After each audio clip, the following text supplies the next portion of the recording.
What's up, everybody? Phil with Bull City Pictures. No, this is not an April Fool's joke.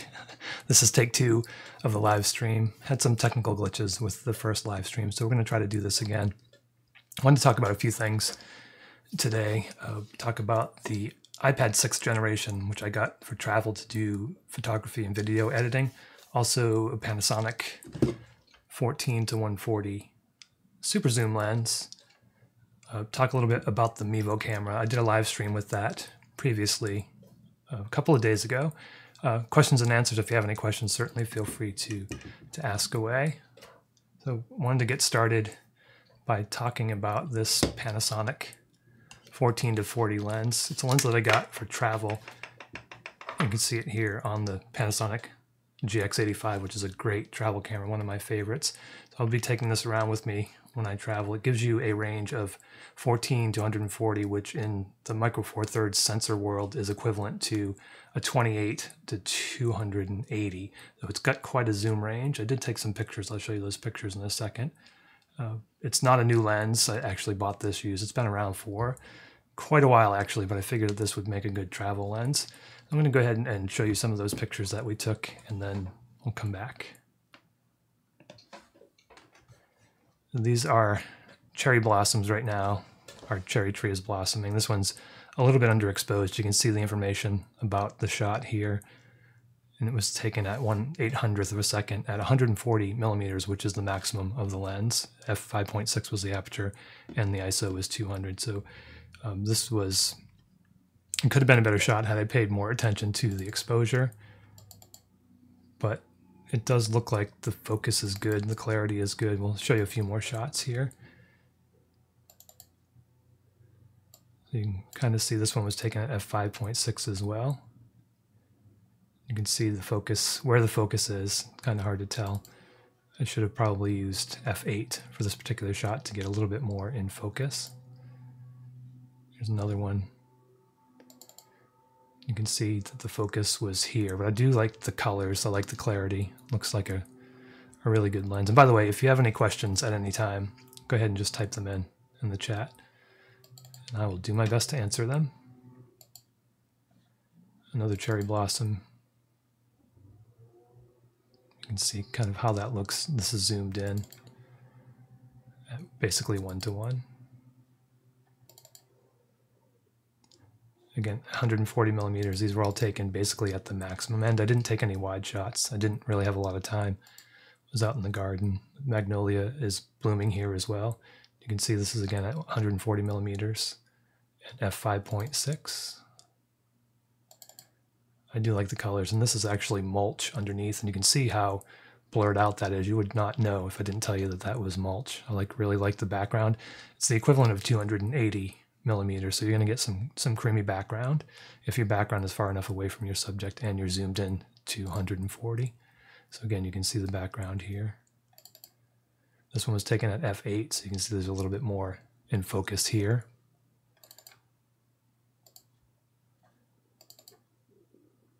Another shot at f8. I was able to get pretty close. I'm surprised. Usually with a zoom of this range, you're not able to get very close. I don't know what the minimum focus distance is. Probably should have looked that up. But I was able to get close enough, a lot closer than with some of my other long zoom lens, which is great.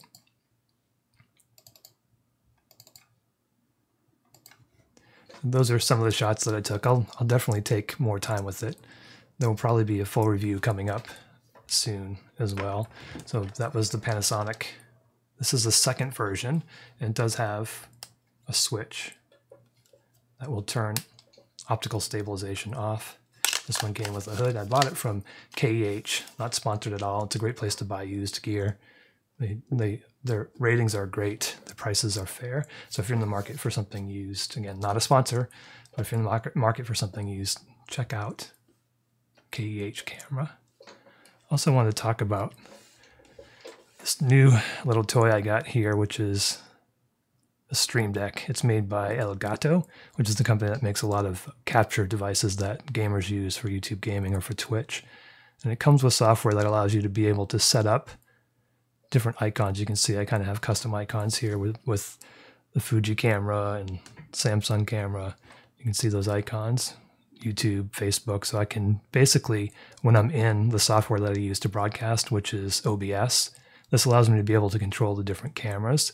So right now we're on the webcam. If I want to switch over to the Fuji, just tap on the button. Instead, previously I'd have to use a mouse and click on the software, and this way I can switch through all the different camera and camera angles with just a touch of a couple of buttons, which is great.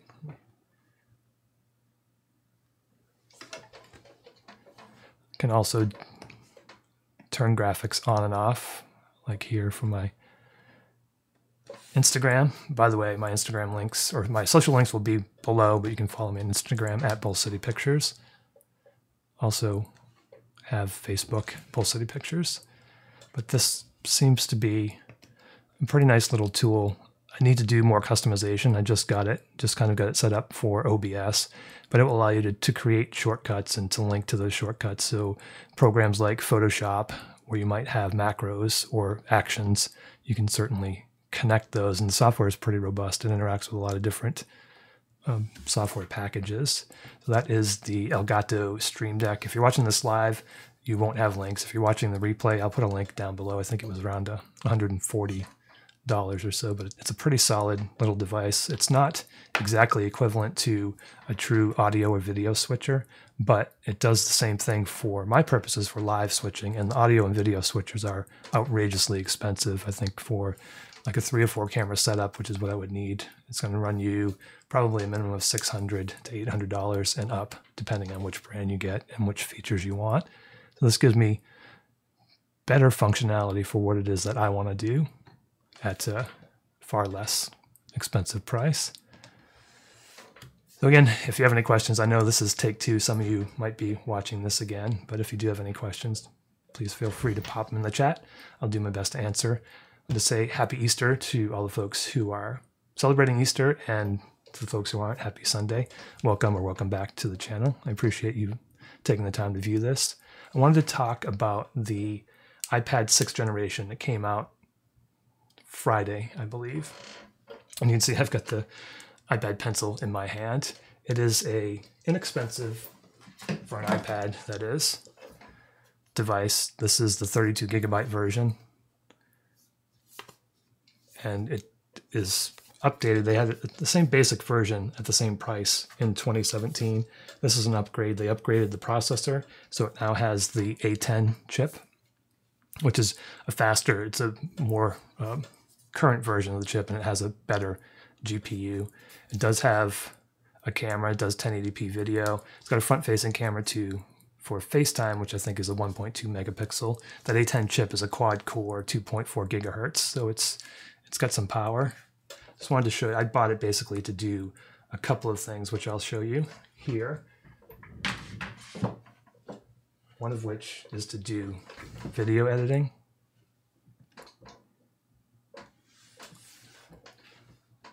Give me one sec here.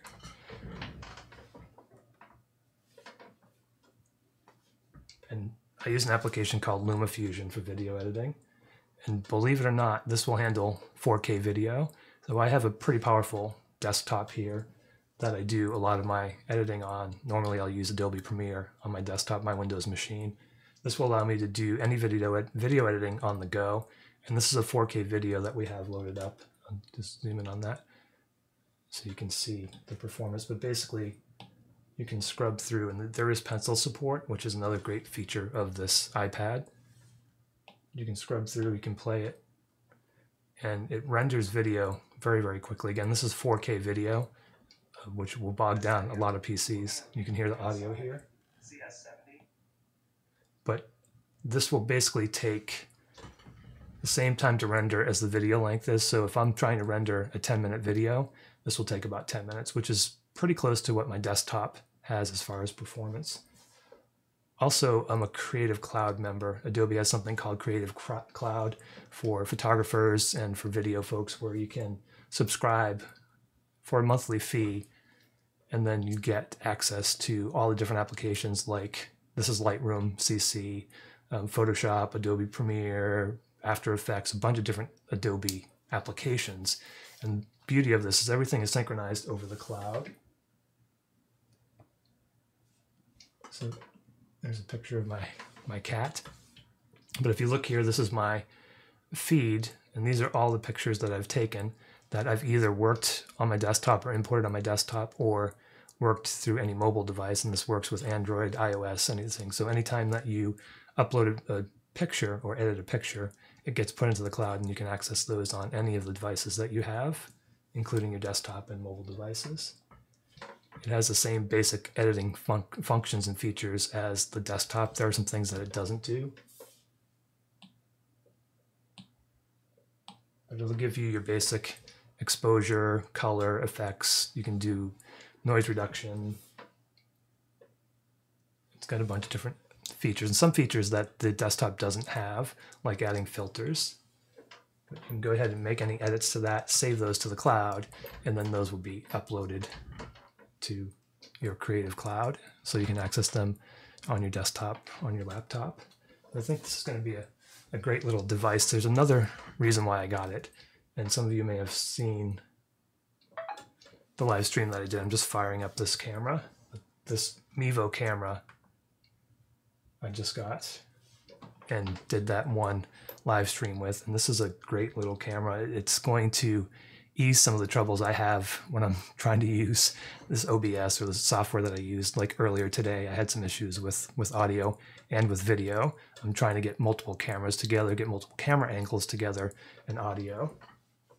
So I'm going to go ahead and connect. I did fire up the camera, and it's this little tiny camera